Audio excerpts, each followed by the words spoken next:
नमस्कार दोस्तों, मेरा नाम है आशुतोष और आप देख रहे हैं डायनामिक इम्पल्शन। आज के इस वीडियो में हम बात करेंगे 28 फरवरी 2022 के करंट अफेयर्स के और ज्ञान को कभी भी छोड़ना नहीं चाहिए, इसलिए वीडियो को अंत तक अवश्य देखिएगा। सबसे पहला प्रश्न है, यूक्रेन से भारतीयों को वापस लाने के लिए कौन सा ऑपरेशन शुरू किया गया? ए ऑपरेशन गंगा, बी ऑपरेशन चलो स्वदेश, सी ऑपरेशन भारत, डी ऑपरेशन तिरंगा। And the right answer is operation Ganga.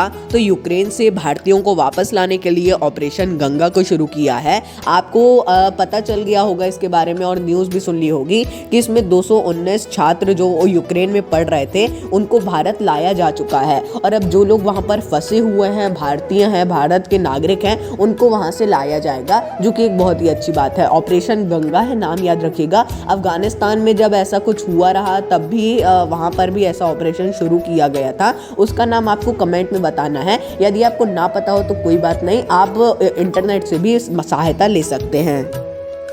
अगला प्रश्न है, एक्स धर्म गार्डियन 2022 सैन्य अभ्यास भारत ने किसके साथ किया? A United Kingdom, B Iran, C New Zealand, D Japan. And the right answer is Japan. तो हाल ही में भारत और जापान ने एक्स धर्म गार्डियन 2022 सैन्य अभ्यास किया है, आयोजित किया है, आप ऐसा भी लिख सकते हैं। इसे सबसे पहले 2018 में आयोजित किया गया था और ये one of the most important सैन्य अभ्यासों में से एक मैं इसे कहूँगा।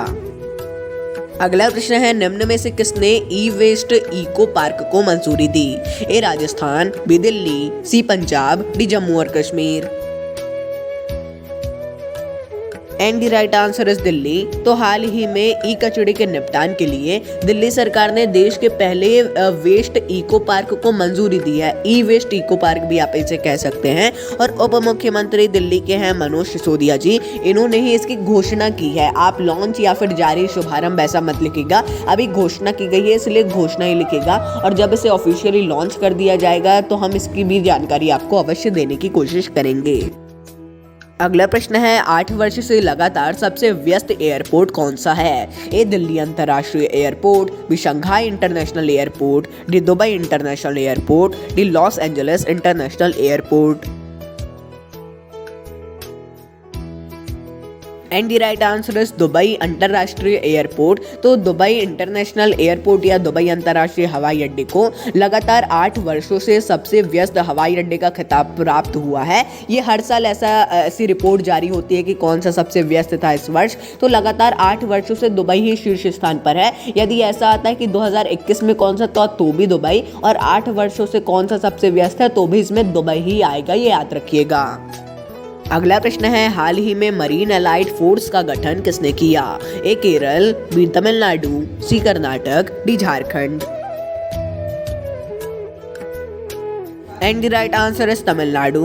तो समुद्री जीवों के संरक्षण के लिए तमिलनाडु सरकार ने मरीन एलाइड फोर्स का गठन किया है। समुद्री जीवों के मतलब अभी आप सभी को पता है कि बहुत सा प्रदूषण हो रहा है, जल प्रदूषण हो रहा है, मृदा प्रदूषण हो रहा है। उसी के कारण उसी के लिए समुद्री जीवों के संरक्षण के लिए, उनको बचाने के लिए प्लास्टिक वगैरह से ऐसा अब फोर्स का गठन कर दिया है। और यदि ऐसा केंद्र सरकार करे आगे जाके तो ये बहुत ही अच्छा होगा। अभी लेकिन ऐसा करना थोड़ा मुश्किल होगा केंद्र सरकार के लिए।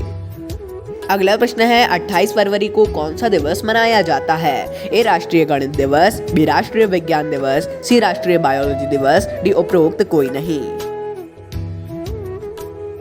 And the right answer is राष्ट्रीय विज्ञान दिवस। तो प्रत्येक वर्ष 28 फरवरी को राष्ट्रीय विज्ञान दिवस मनाया जाता है। समाज में जागरूकता लाने और वैज्ञानिक सोच पैदा करने के उद्देश्य से ही इसे मनाया जाता है। यहाँ कैसे हो गया लेकिन वो इससे है, ये याद रखिएगा।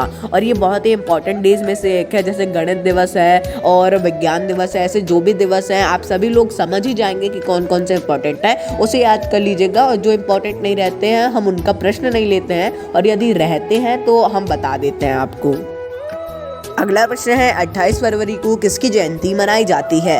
ए Lala Lajpat Rai, B Madan Mohan Malviya, C Bal Gangadhar Tilak, D Bipin Chandra Pal.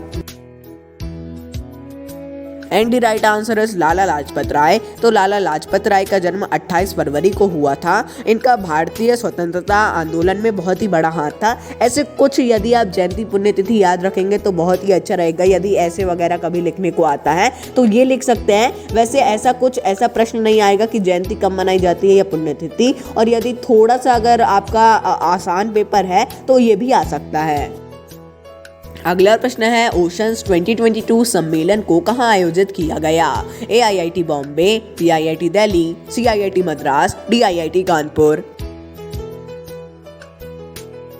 And the right answer is IIT Madras. तो हाल ही में IIT मद्रास ने ओशंस रिसर्च पर सहयोग करने के लिए ओशंस 2022 सम्मेलन को आयोजित किया है। इसकी थीम थी इंस्पायर, इनोवेट, सस्टेन। इसकी थीम वगैरह जो भी आप दिवसों की भी थीम होती है, कुछ आयोजन होता है उसकी भी थीम, ये सारी थीम्स याद करिएगा। थीम्स बहुत ही इंपॉर्टेंट रहती हैं। थीम्स को हिंदी में यदि आता है, हिंदी मीडियम वाले विषय वस्तु लिखिएगा।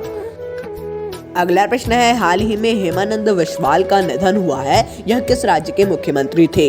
A Rajasthan, B Karnataka, C Manipur, D Odisha.